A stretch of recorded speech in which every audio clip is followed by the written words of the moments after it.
Our top story takes us to Middleton, Pennsylvania for the 9th annual pig eating contest. Participants from 2 of the 50 states have come together for this Hungry Man competition. Last year's winner, Sal Mundy, is well into his 3rd helping of slaughtered swine and shows no signs of slowing down. The proceeds go to a benefit that will help endangered species, which pigs are unfortunately not a member of. In sports news, some games were played.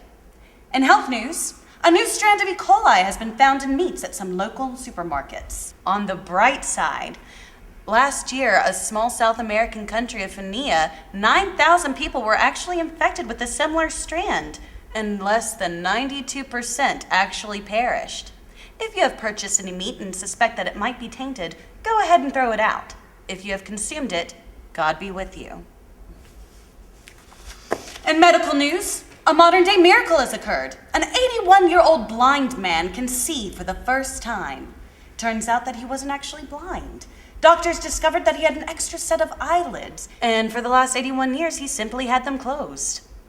In an amusing story, a large family of chinchillas were discovered living in an abandoned warehouse in Paradise Hills, Arizona. Authorities cannot say how or when the animals arrived, but do speculate that they have been there for some time. The nearly 200 rescued animals were taken to a hospital to visit with some sickly children. Unfortunately, the animals were not used to children, and upon meeting them, attacked the kids and left them in worse condition than they were previously in. The chinchillas were then taken to a local factory and made into coats for the sickly children. Due to the recent changes in the FCC regulations, as of January 1st, 2012, all radio stations will be required to play at least one Elvis Presley song per hour. The change comes months after the hostile takeover of the FCC by Elvis Presley Enterprises' parent company, CKX. CEO Robert Silliman denies allegations that the move was an effort to improve album sales. In a subliminal message left on his website, Silliman repeatedly says, "Come to Graceland, come to Graceland. Spend money, spend money."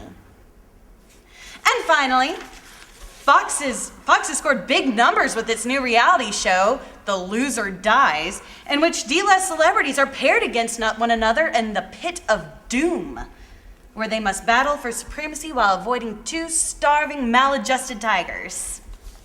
Last week's episode was a ratings bonanza. Nearly 20 million viewers tuned in to see Henry Winkler and Scott Baio duel to the death. And who can forget Fonzie's final words? Fuck. It was very touching. That's all the news that we have for this year. Join us again next year when we'll have more.